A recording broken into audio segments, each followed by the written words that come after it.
Les glomérulopathies primitives. On va parler de glomérulopathie, c'est-à-dire toute lésion du glomérule. Même en dehors de l'inflammation, et y compris l'inflammation. L'inflammation, c'est les glomérulonéphrites. C'est le mécanisme inflammatoire.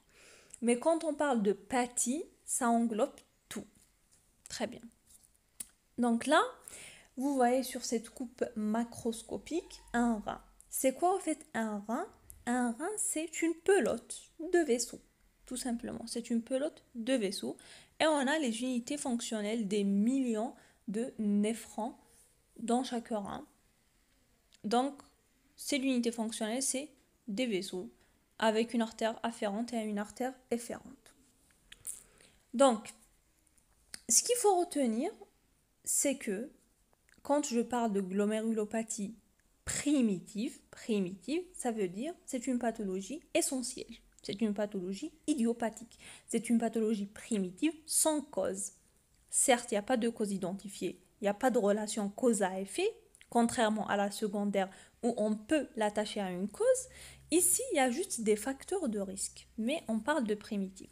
Et puis, on va voir par la suite les glomérulopathies secondaires, soit secondaires à un diabète, soit secondaire à un lupus, à une vascularite, à l'amylose, etc. C'est secondaire à une maladie. Et la néphropathie d'ailleurs diabétique, c'est la plus fréquente. Des secondaires, c'est la plus fréquente au monde. Et puis, on a les glomérulopathies héréditaires, comme le syndrome d'Alport. Là, c'est la membrane basale glomérulaire qui n'est pas normale. Dans le syndrome d'Alport, c'est héréditaire.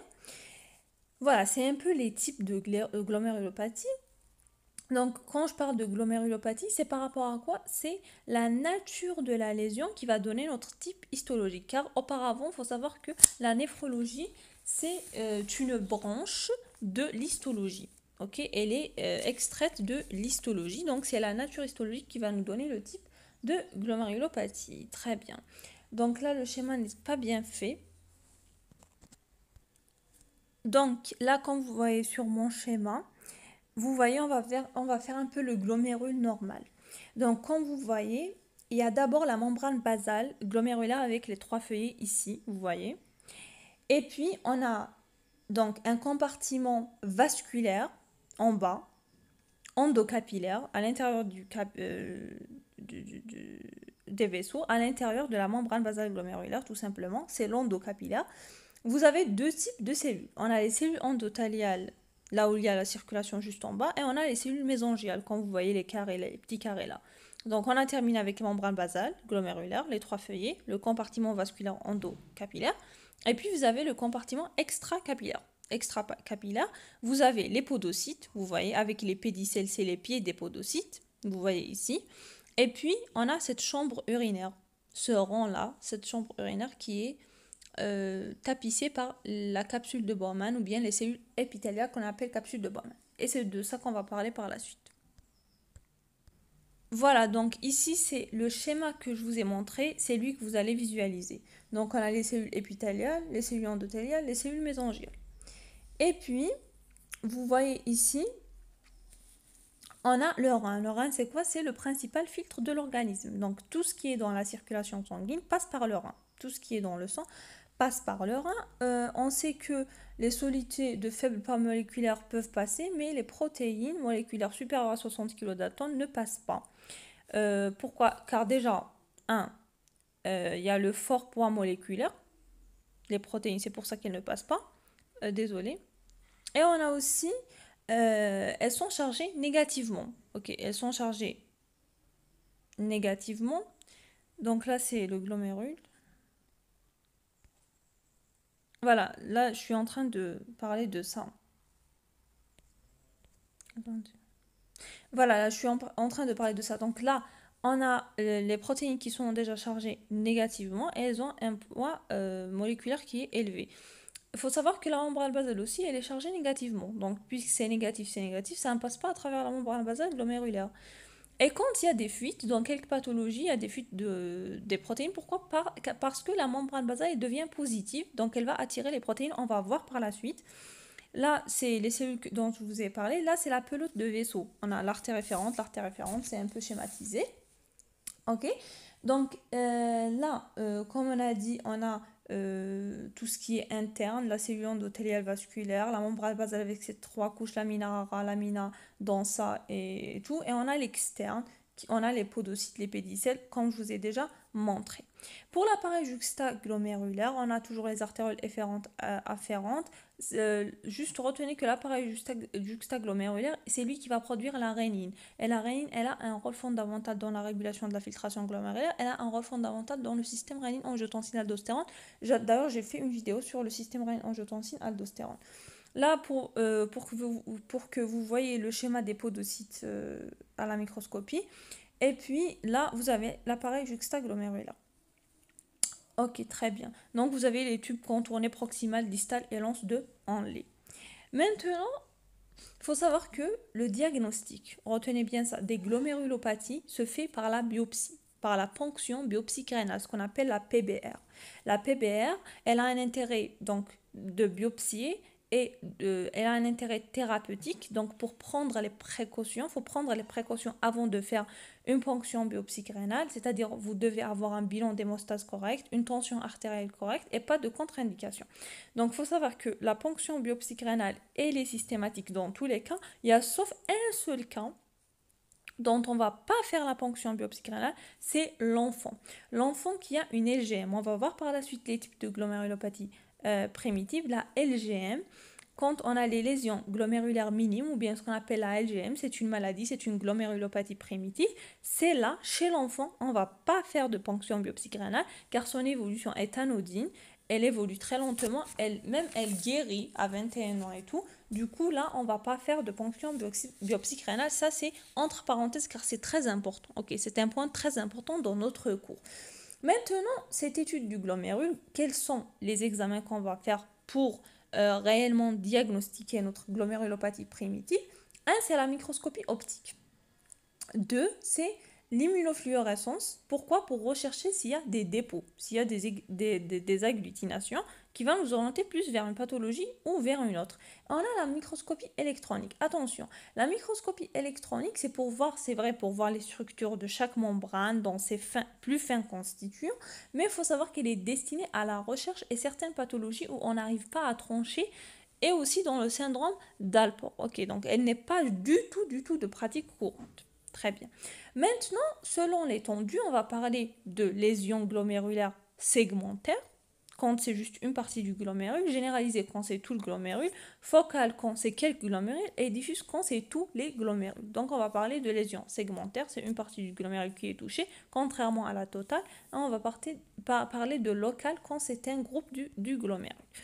Maintenant, il faut savoir que les lésions élémentaires qu'on va avoir, on en a 4 principales lésions élémentaires. Un, c'est la prolifération cellulaire. La prolifération cellulaire, c'est-à-dire, c'est une croissance de certaines cellules.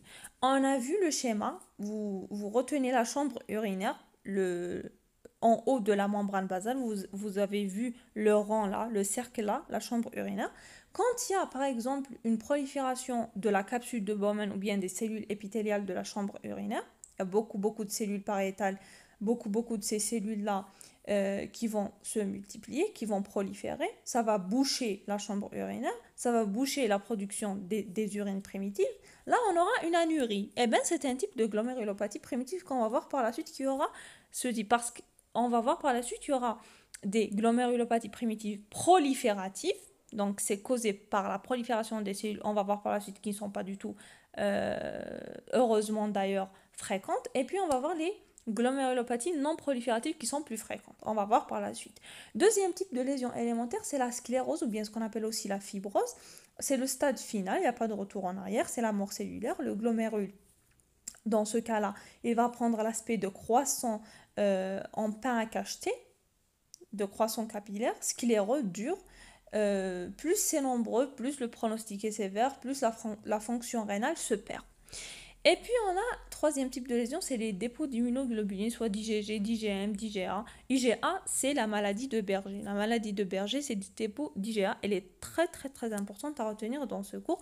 Ou bien on pourra avoir aussi des dépôts de fraction du complément C3.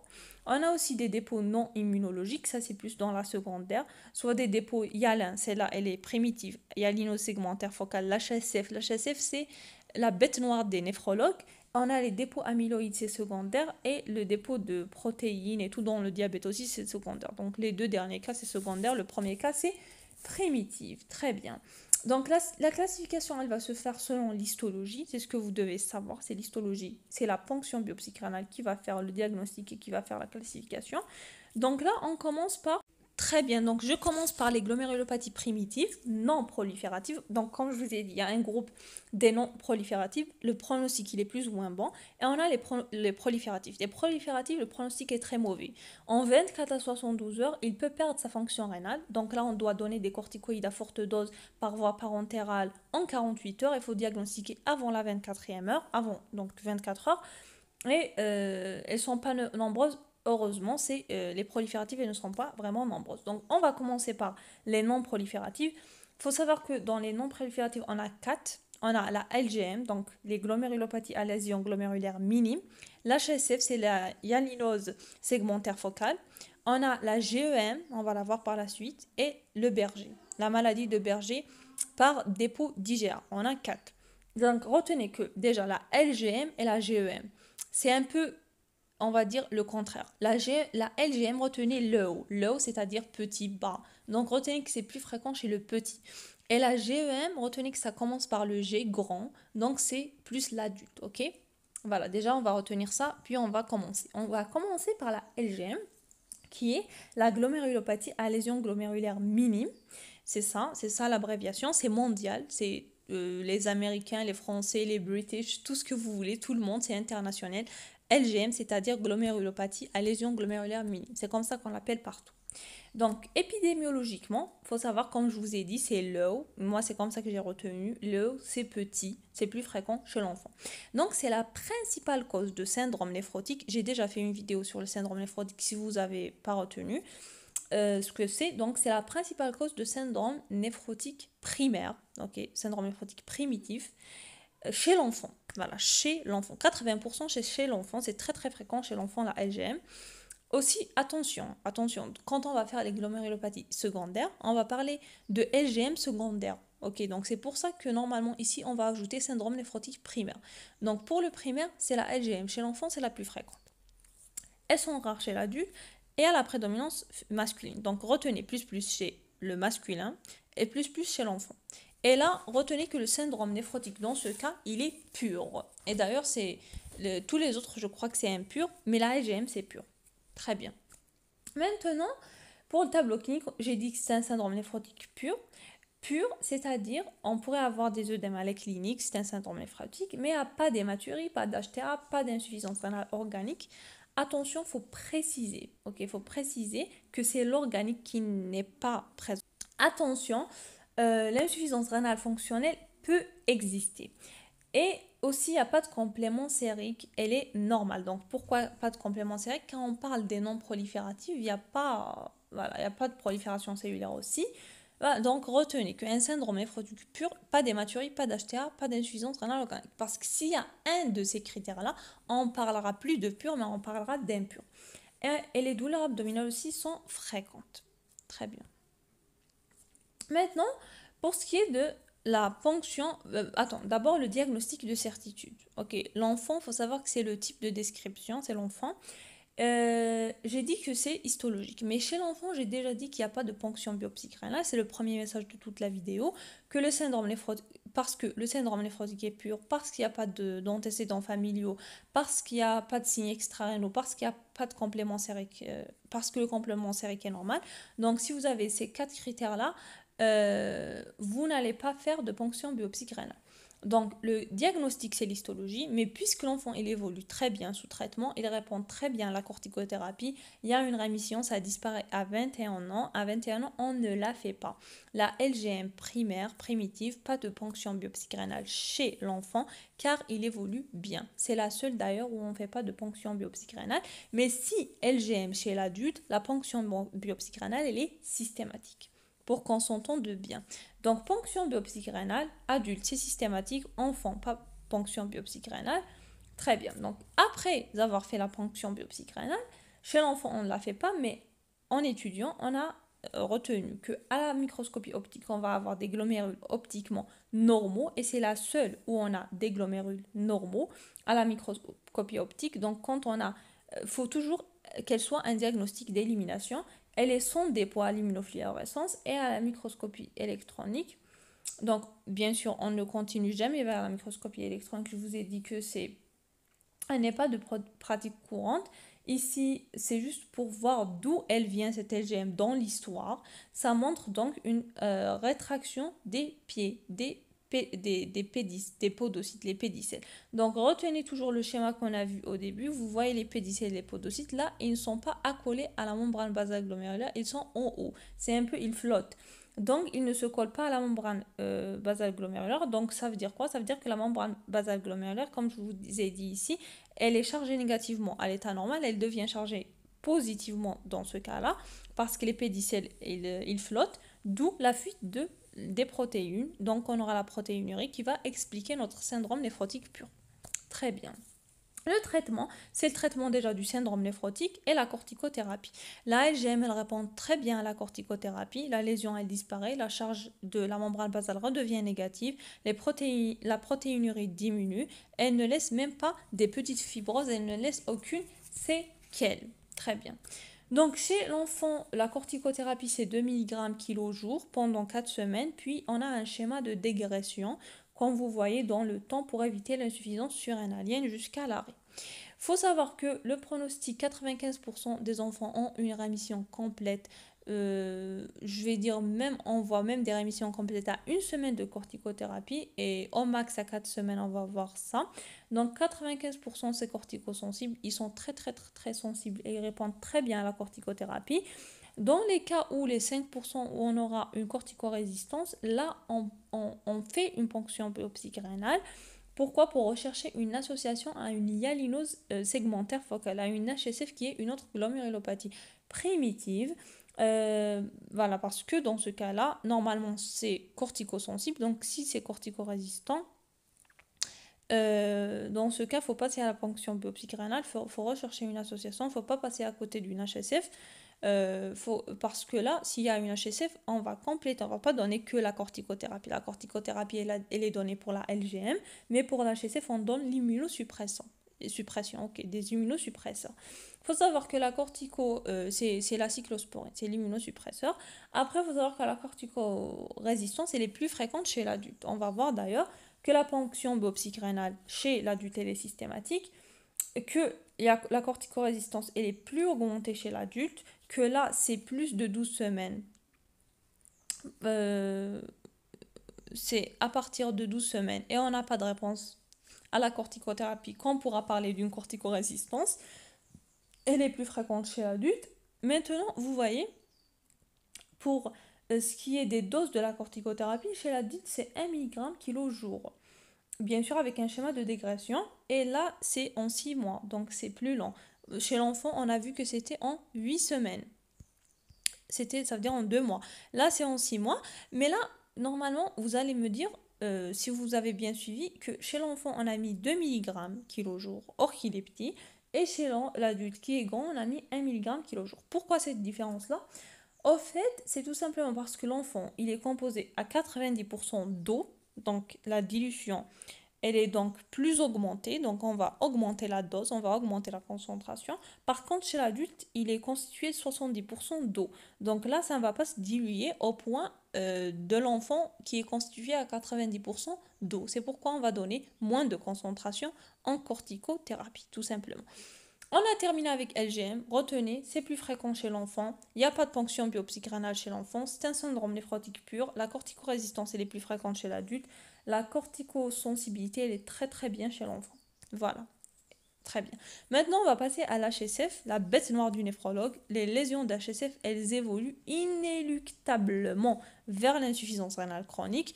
Donc, le temps de cette évolution, elle dépend du diagnostic, du pronostic. Le pronostic dépend du diagnostic et de la prise en charge rapide ou pas.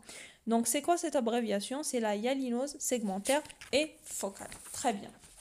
Épidémiologie toujours, on va procéder de la même manière.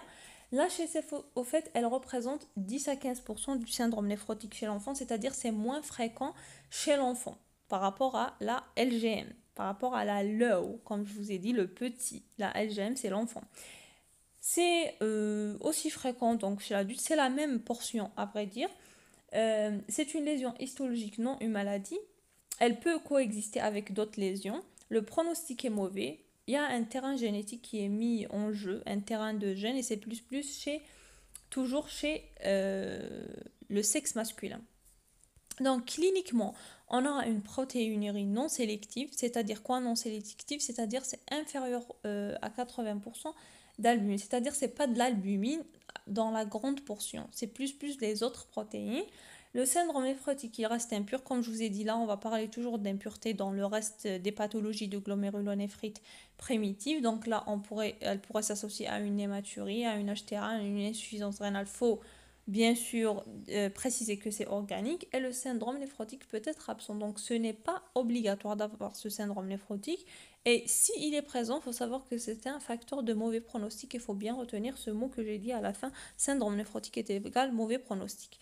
Pour le diagnostic, bien sûr, ici on va faire une ponction biopsique rénale qui est systématique, même chez l'enfant dans ce cas, car le pronostic est très mauvais. Après une corticorésistance aussi à l'LGM, comme on a déjà dit chez l'enfant, on va faire une ponction biopsique rénale.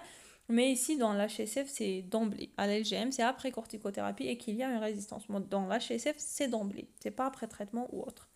Pour la microscopie optique, qu'est-ce qu'elle va individualiser? C'est simple, comme son nom l'indique, elle va individualiser des dépôts hyalins et des lésions de sclérose focale de certains glomérules ou bien segmentaires d'une partie du glomérule.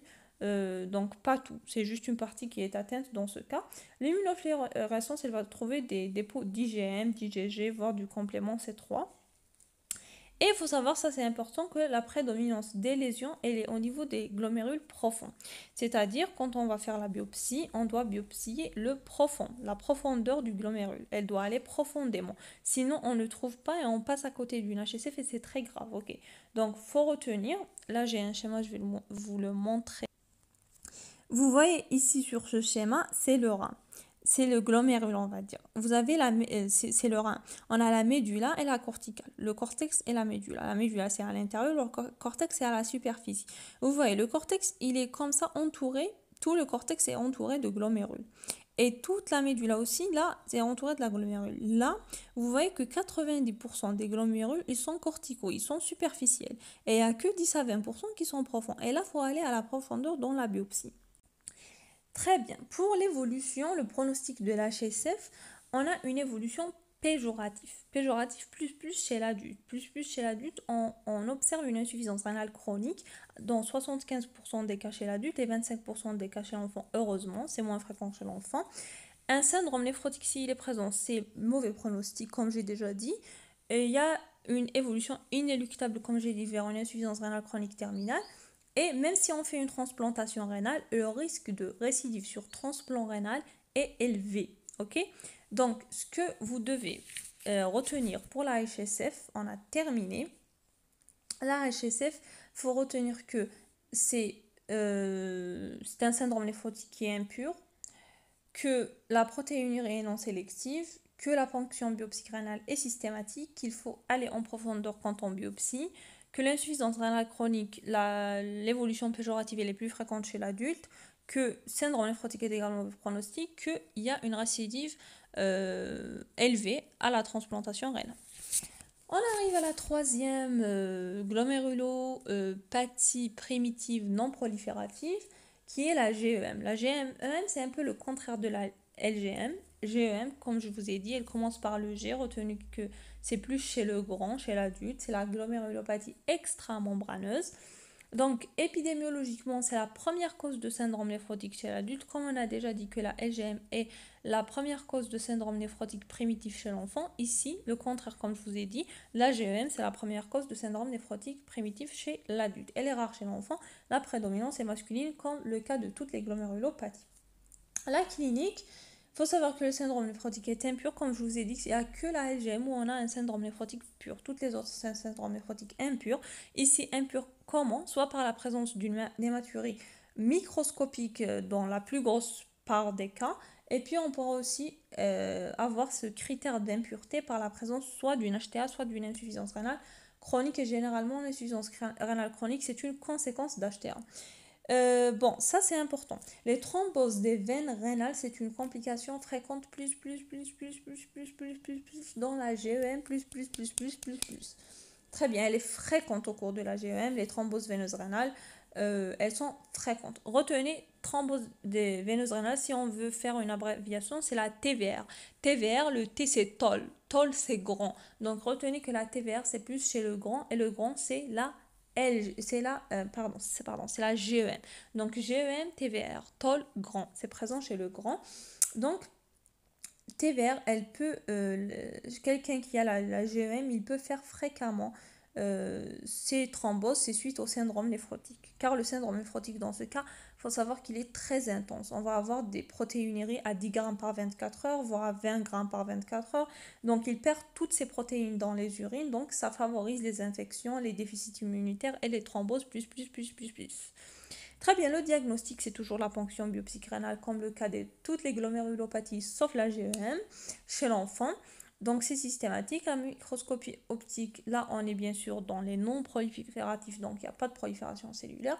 Une membrane basale ici qui est spiculée, qui est épaissie sur son versant externe.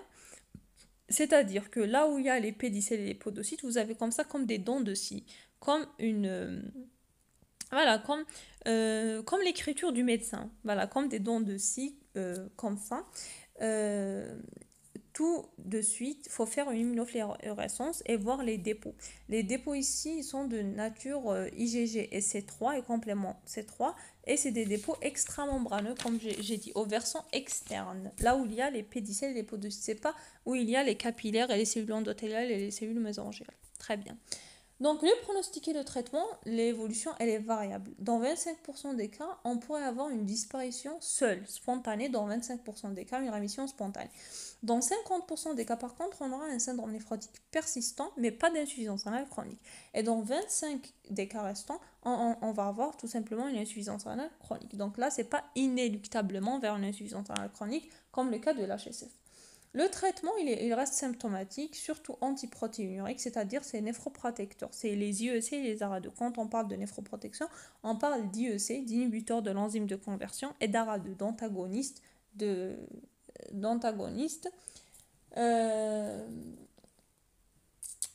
l'angiotensine 2. Des récepteurs de l'angiotensine 2, les ARA2, donc ils vont s'attaquer à cette fuite massive de protéinurie qui est à l'origine de thrombose veineuse rénale et à l'origine d'infection. Donc, qu'est-ce qui fait au fait les IEC et les ARA2? C'est quoi leur mécanisme? C'est que le système rénine-angiotensine-aldostérone, il favorise la vasoconstriction, et les IEC et les ARA2, ils vont inhiber ce système de rénine-angiotensine-aldostérone qui, au fait, il va fonctionner que s'il y a l'enzyme de conversion et s'il y a l'angiotensine 2. Donc si on les bloque, on va bloquer ce système, et donc on va inhiber la vasoconstriction tout simplement. Donc on va diminuer la protéinurie par inhibition de la vasoconstriction, qui va donner par conséquence une vasodilatation au niveau des deux artères, afférentes et efférentes, mais surtout c'est au niveau de l'efférente. Tout simplement, ça c'est le mécanisme. On arrive à la dernière glomérulopathie primitive non proliférative, qui est la maladie de Berger. La maladie de Berger, on l'appelle aussi Berger, c'est par rapport à celui qui l'a découvert, ok? C'est la glomérulopathie à dépôt mésangiaux d'IgA. Avant de passer à la maladie de Berger, comme j'ai fait un petit récap pour chacune des glomérulopathies primitives, je vais faire aussi un récap pour la GEM. GEM, retenez que c'est plus fréquent chez l'adulte, que c'est rare chez l'enfant, que le syndrome néphrotique est impur plus par l'hématurie microscopique, qu'il y a des thromboses veineuses rénales, c'est dans la GEM qu'on parle de thrombose veineuse rénale, que c'est tout que 25% peuvent avoir une rémission spontanée, tout simplement. Pour la maladie de Berger, donc je reviens, retenez le mot mésangiaux. C'est-à-dire c'est au niveau des cellules mésangiales où on aura des dépôts d'IgA. Faut savoir que c'est la plus fréquente des glomérulopathies primitives, je dis bien, dans le monde. Faut ajouter primitive. Pourquoi? Parce que dans les glomérulopathies secondaires, c'est la néphropathie diabétique, comme je l'ai déjà dit. Ok. Donc Berger, la plus fréquente des glomérulopathies primitives dans le monde. Vous voyez là les statistiques, c'est l'adulte jeune, donc c'est l'adolescent, l'adulte jeune, c'est pas l'enfant. Prédominance masculine, plus c'est l'homme. Et rares formes familiales. Il y a des rares formes familiales, et quand on a ces formes familiales, il faut appeler toute la famille pour leur faire un labstix. Rechercher ce syndrome néphrotique. Donc, le tableau clinique, le maître symptôme, il faut savoir que c'est l'hématurie. Donc, je fais le labstix aussi pour toute la famille, s'il y a des formes familiales, pour rechercher cette hématurie. Ok. L'hématurie, il faut savoir qu'elle est souvent microscopique, mais on a 3 cas pour l'hématurie. Soit ça va commencer macroscopie récidivante, 48 heures après une infection ORL récidivante.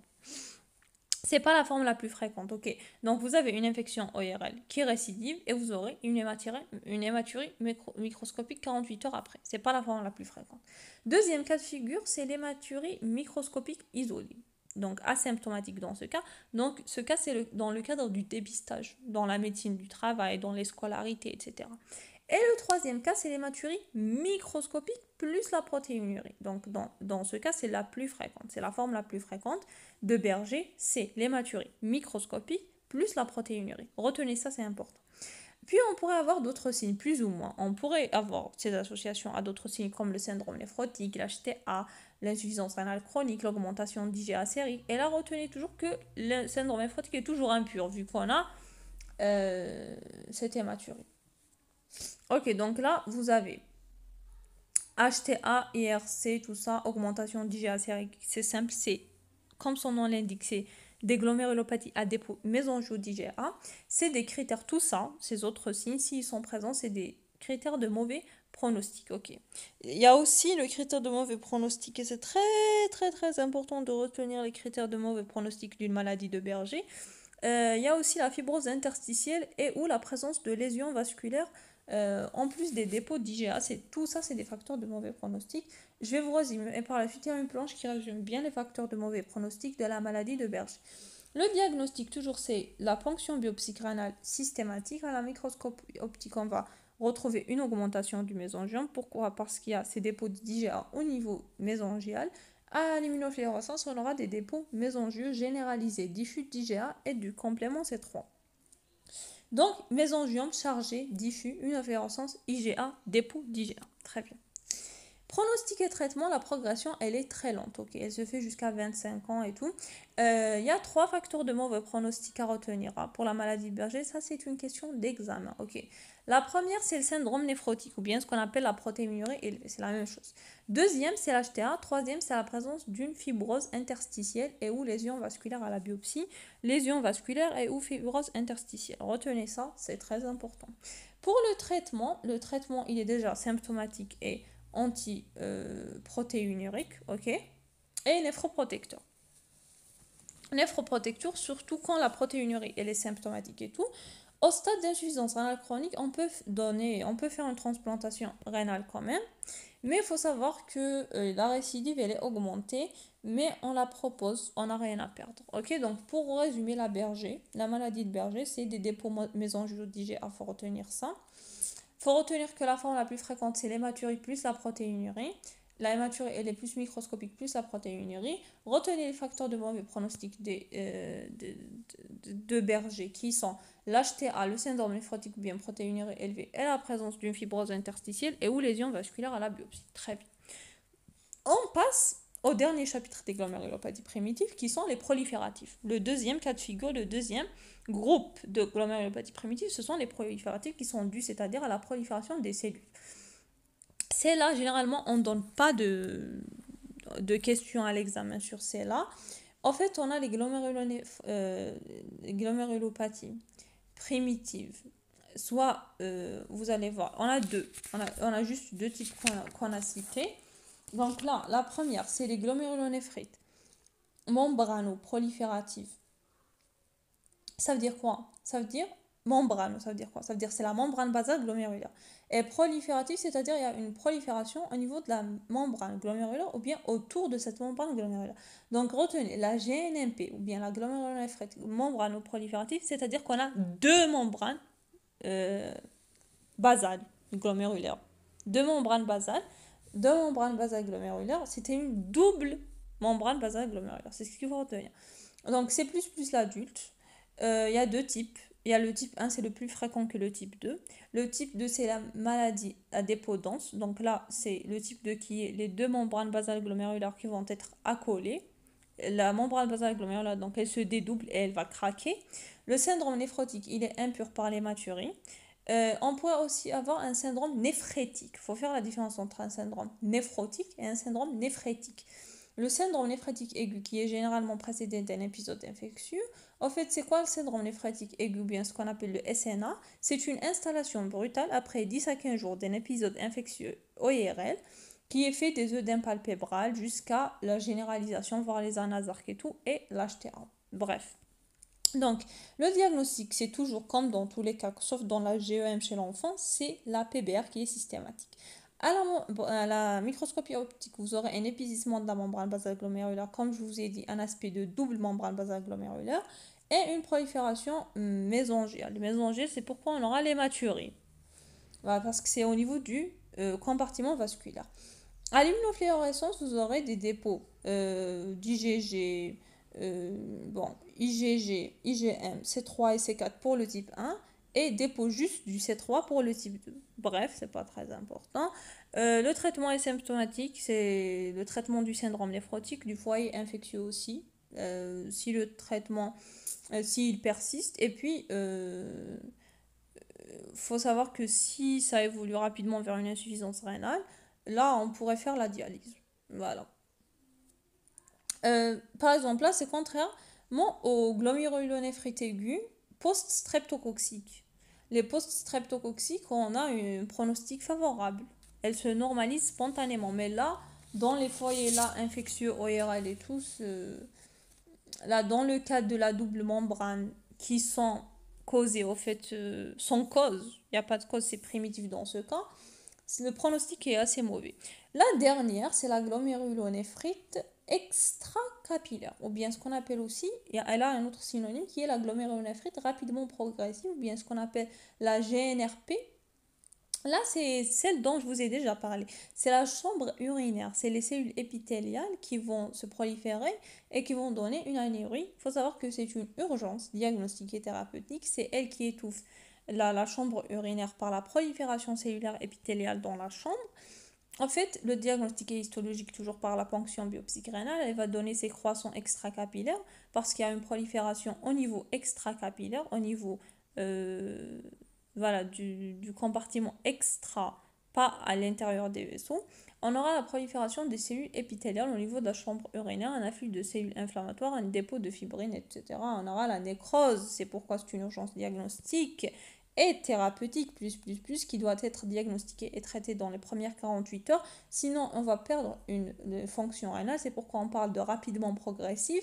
On aura une insuffisance rénale aiguë rapidement progressive. C'est l'équivalent en fait d'une insuffisance rénale aiguë rapidement progressive d'origine glomérulaire. Ok, les cellules tubulaires, il faut savoir qu'elles vont se régénérer à 21 jours.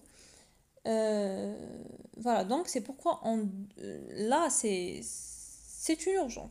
Ok, parce que si elle occupe 75% de la chambre urinaire, on aura une anéurie. Ces croissants-là, ça bouche la chambre, ça bloque les urines. Son traitement, ça va aller vers une fibrose irréversible, une insuffisance rénale terminale, une nécrose si on n'agit pas. Le glomérulus s'étouffe, on le perd à vie. Et il ne peut plus filtrer, il n'y a plus de fonction rénale, c'est urgent. Le traitement, c'est une urgence, c'est une corticothérapie par voie parentérale, un bolus de solumédrol plus un bolus d'immunosuppresseur. Donc on va donner tous les AINS, les corticoïdes de synthèse. Le solumédrol, c'est les corticoïdes de synthèse, c'est les AINS. Et les immunosuppresseurs, c'est la cyclosporine, cette immunosuppression, largement utilisée même dans le traitement de transplantation rénale. Très bien. Donc là, voilà, son traitement, c'est tout simplement la fibrose et la mort du glomérule. Et je vous remercie.